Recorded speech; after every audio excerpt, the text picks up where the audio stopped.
Hello, everybody. Namaskar. I'm Dr. Mukesh Parik, and I welcome you all to my YouTube channel. And this is the third video in the series. 100% sure that you must have gained something.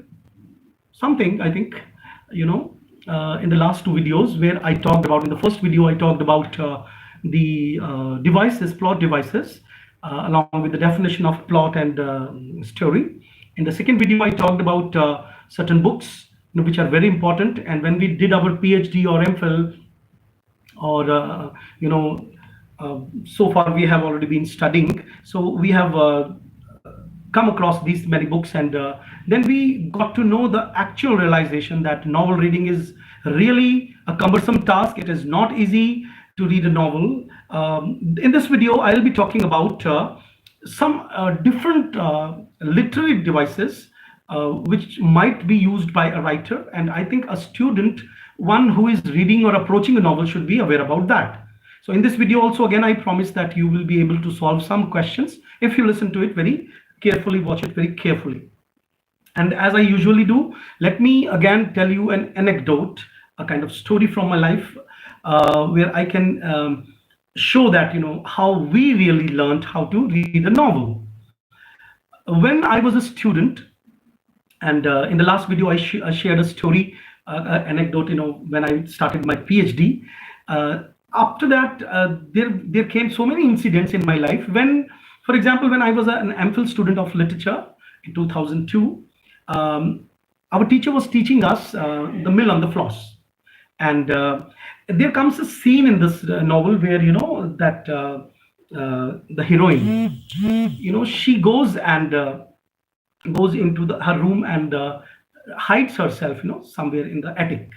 Then when we were discussing because those days there were great discussions and semester system was not there, and I be a bit nostalgic and see that really real classes were held, and professors used to sit for hours in the class, and we used to discuss.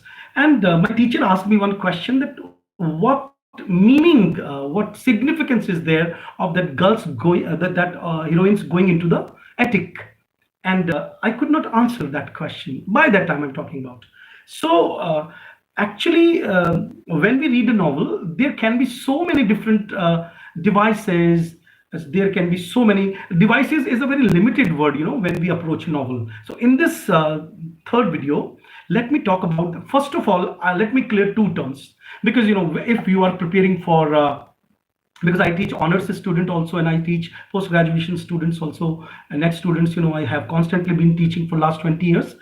I have seen that Charles Dickens and Thomas Hardy, they are a constant presence in the syllabus.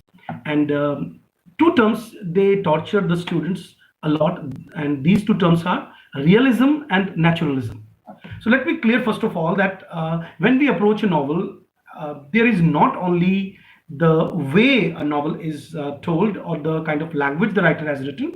First of all, we should be aware about that from which angle the writer has written, and what are certain philosophical things which are making the writer write that novel. For example, realism. Let me talk about realism. Is like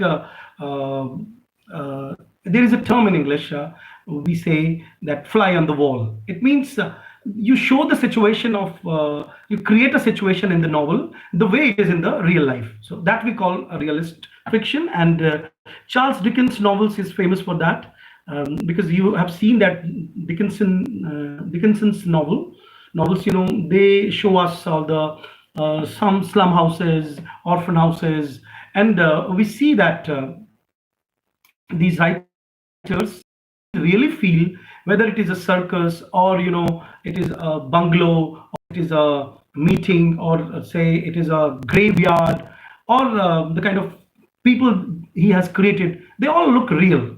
We see that they are the characters which are very much moving around us in flesh and blood. That kind of novel is called the realist novel, or that is called realism. Second one is naturalism. Naturalism is quite a cumbersome term, a tough term, because it is considered that Zola in France and in England definition of a naturalist novel. A novel which has naturalism in it, he shows that characters are moved by, or characters are puppets in the hands of their destiny somewhere, and that destiny is not, the divine intervention, but the destiny is based on the Darwin's theories. We all know that Origin of Species, that book was published in 1859, and after that, the all the kind of, philosophy of the evolution, came into being, and the novelists were aware. We all know that Thomas Hardy's novels are pessimistic in nature, but along with the pessimism, they are also based on naturalism, in which naturalism does not mean romantic naturalism, where the writer shows nature. Naturalism means the writer shows that, for example, Sue Bright, or say any character, let us take, then their social and their familial backgrounds are responsible for their downfall, either, or whatever they are, their mindset, their thinking, their behavior, their language, they all are, depend on from where that person comes, for whether it is Mayor of the Casterbridge or Tess of the Albervallies. You see that the kind of tragedies Thomas Hardy has shown in his novels, they all are related to the social, political, and biological background of the person. But suppose there is a person and he dies in the novel out of disease, then the disease is in the genes of that person, a hereditary disease. It means that person cannot escape from the doom. This shows that what naturalistic novels are there. Then Gothic novels are there. So in this video, I'll be talking about different kinds of elements, different kinds of novels. Epistolatory novel means a novel in which the whole plot is unraveled in front of the readers through stories. Through letters, because epistle means letter. So suppose a letter reveals the starting part of the plot, then the character writes another letter, the letter reaches to the hands of the other character. So this way we come to know that there are different kinds of means the story moves ahead, with the help of epistles. So epistolatory novels can be there. There can be a comic epic in prose. If you have Fielding's novels you have read, you should know that the writer has written the comic scenes in that. And in the preface of his novels, he has Tom Jones, suppose, let us take example, he has given us the term like comic epic in prose, in which he has written novel, bulky novels, where the story goes, and there are so many different episodes are there in the novel. And then comic strips are there in that. Comic strips here does not mean in the real sense of the word, but comic elements are there in the novel. So comic epic in prose is there. Epistolatory novel, realism is the technique, naturalism is the technique. Then you have magic realism in the novels. Postmodern novels are many novels are, for example, the most important one which comes to my mind is Salman Rushdie's Midnight's Children.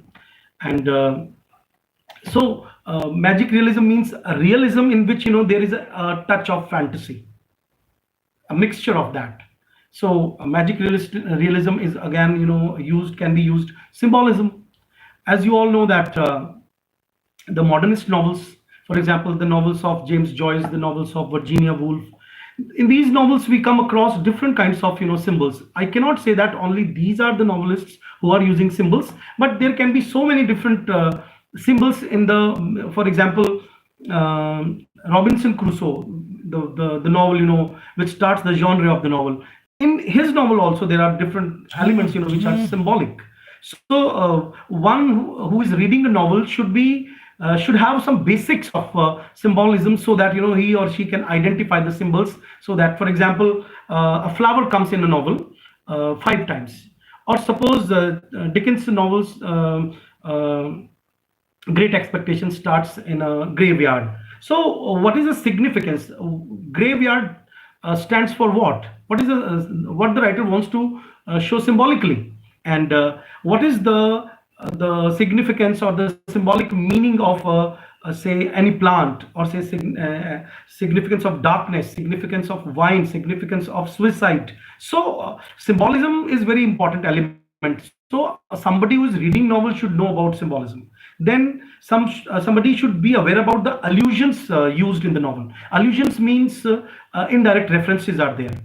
Today, suppose there is a novel. For example, let us take the example of Charles Dickens' Tales of Two Cities. In that novel, we see that there is an allusion of Bible, because a person sacrifices himself.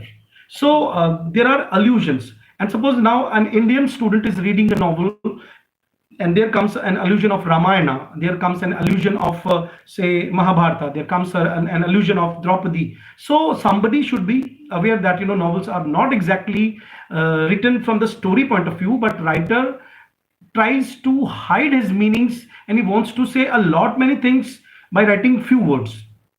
Then foreshadowing is there, that in the very beginning of the novel, suppose some burning scene, house is on fire, and then at the end of the novel we come to know that so many sequence of deaths are shown in the novel. So foreshadow, we should understand that what is the purpose of the writer when he shows the then there are existential novels. Graham Greene's novels are existential in nature.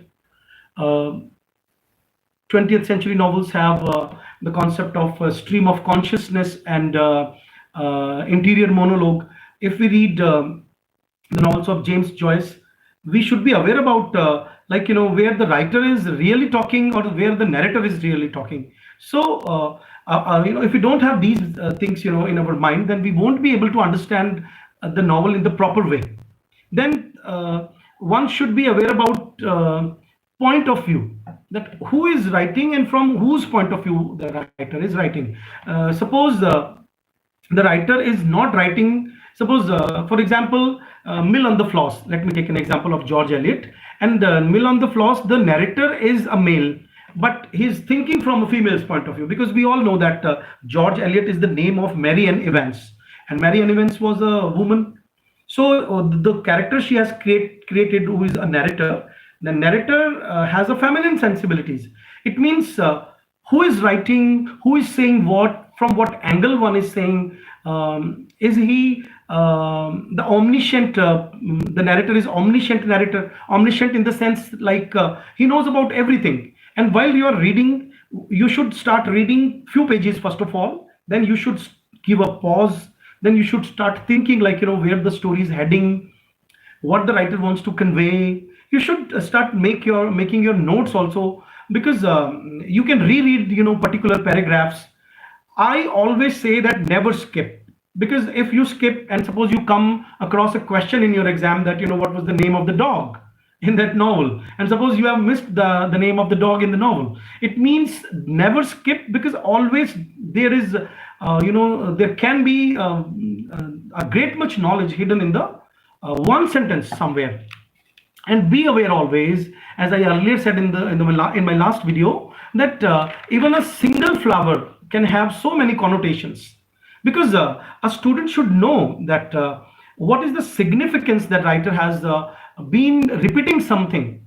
Apart from that, whether the novel is written in the before that, let me talk about the first lines and the last lines, because those who are preparing for net exam should always they have been always asked questions about the first line and the last lines of the novels. So always be aware that how the novel starts.